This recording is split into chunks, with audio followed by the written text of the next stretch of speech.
పంజగుట్టలో అంబేద్కర్ విగ్రహ తొలగింపుపై నిరసనలు కొనసాగుతూనే ఉన్నాయి. విగ్రహ తొలగింపును నిరసిస్తూ జాతీయ మాలల ఐక్య వేదిక, రాష్ట్ర దళిత సేన ఆధ్వర్యంలో నిరసనలు తెలిపారు. విగ్రహాన్ని ఏర్పాటు చేయాలని డిమాండ్ చేశారు.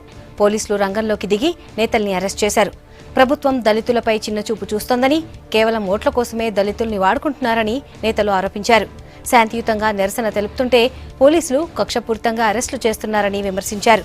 విగ్రహాన్ని తొలగించిన అధికారులపై వెంటనే చర్యలు తీసుకోవాలన్నారు రాష్ట్ర దళిత సేన అధ్యక్షుడు జేబీ రాజు.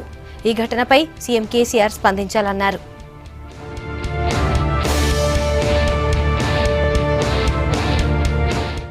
యువకులంతా కలిసి, అభిమానులంతా కలిసి మాకు దేవుడితో సమానమైనటువంటి అంబేద్కర్ యొక్క విగ్రహాన్ని పెట్టుకుంటే అర్ధరాత్రి ఆ విగ్రహాన్ని తొలగించడమే కాకుండా అవమానకర రీతిలో దానిని చెత్తలారీలో తీసుకెళ్ళి మరి డంప్ యార్డ్లో పడేసి ఒక మామూలు వ్యక్తిని కూడా ఆ రకంగా జరగనటువంటి అవమానం బాబాసాహెబ్ అంబేద్కర్ జరిగితే ఎస్సీలే కాదు, ఎస్టీలే కాదు, బీసీలే కాదు, భారతీయులంతా కూడా అవమానకరమైనటువంటి పరిస్థితిని చూశారు వీళ్ళంతా కూడా.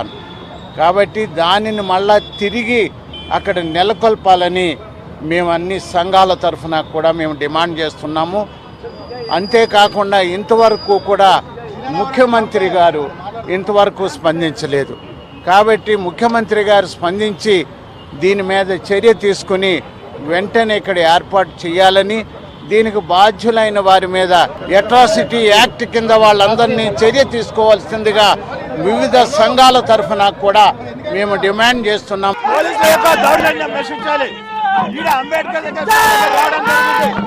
కానీ వాంటెడ్లుగా పోలీసు వాళ్ళు దారుణాలు బట్టి అరెస్ట్ చేయడం జరుగుతుంది. ఇది టోటల్ గా ప్రభుత్వం యొక్క నిర్లక్ష్యం, ప్రభుత్వం చేస్తున్నటువంటి కుట్రలో భాగం. అంబేద్కర్ విగ్రహానికి కూడా మేము యాక్చువల్ గా పోలీసులంటే పోలీసు యొక్క వ్యవస్థ దారుణ బట్టలను పట్టుకొని లోపడేస్తారు. వాళ్ళ సంఖ్యాబలం చూసుకోవడానికి మేము ఇంతమంది అరెస్ట్ చేయడం చెప్పుకోవడం తప్ప ఇంకేం కనబడటం లేదు.